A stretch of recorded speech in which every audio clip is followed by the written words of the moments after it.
VOA News. I'm Christopher Cruz reporting. The leaders of North and South Korea have reached a series of agreements Wednesday. Reuters correspondent Grace Lee reports South Korean President Moon Jae-in and North Korean dictator Kim Jong Un have been meeting in the North's capital, Pyongyang. Kim has agreed to permanently scrap his key missile facilities while foreign experts watch.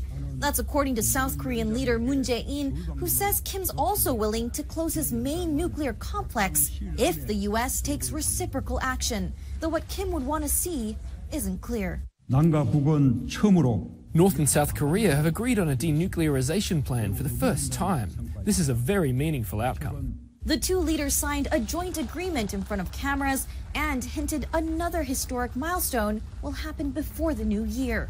나는 문재인 대통령에게 I've promised President Moon to visit Seoul in the near future. The Koreas have also signed a military accord to try and prevent armed clashes between the two sides. Representatives of China and the U.S. have been meeting after China tried to persuade the U.S. not to require some Chinese state media outlets to register as foreign agents. The revelation came Wednesday from China's foreign ministry, which said Chinese officials had met with U.S. officials. The Wall Street Journal newspaper reported Tuesday that the U.S. Justice Department is demanding that China's Xinhua news agency and the state-run English-language television station register as foreign agents. Alibaba chairman Jack Ma said Wednesday the Chinese e-commerce giant has canceled plans to create 1 million jobs in the U.S. Xinhua said he blamed the ongoing trade war between the U.S. and China for his decision. This is VOA News. For the third time, former Malaysian Prime Minister Najib Razak has been arrested in connection with a scandal-plagued state investment fund. Outrage over the scandal led to the shocking electoral defeat in May of Najib and his National Front coalition, which had ruled Malaysia since 1957. Zimbabwe's president says his government will help fight a cholera outbreak that has killed 32 people and affected more than 3,000 over the past 3 weeks. Correspondent Columbus Mavunga reports for VOA from Harare. After visiting the epicenter of the cholera outbreak in Harare, President Emmerson Mnangagwa vowed to help the Harare City Council with financial assistance and called on the corporate world to donate toward fighting the epidemic. Tuesday, a UN spokesman in Zimbabwe said a UN emergency response fund may be activated as the cholera outbreak spreads to other parts of the country. Pakistan's High Court has ordered the release of former Prime Minister Nawaz Sharif, his daughter, and son-in-law. The court suspended the sentences imposed on them after they were convicted of corruption.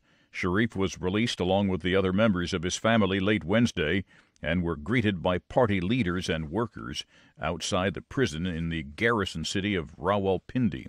The U.S. State Department's annual survey of global terrorism has been released, and a familiar country is on top of the list once again.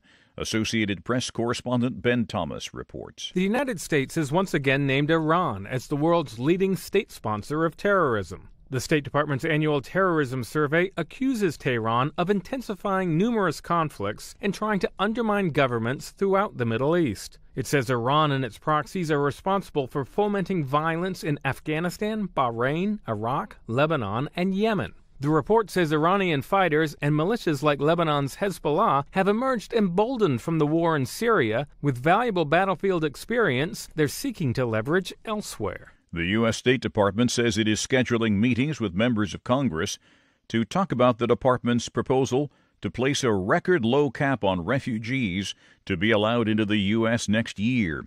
Secretary of State Mike Pompeo on Monday told reporters the proposed cap would be 30,000 refugees. Lawmakers and refugee advocates swiftly criticized the announcement. What Pompeo, that is, did not explain is that the announcement was just a proposal included in an annual report that is submitted to Congress, not the final number. You can find more on these and other late-breaking and developing stories from around the world around the clock at voanews.com and on the VOA News mobile app. I'm Christopher Cruz. VOA News.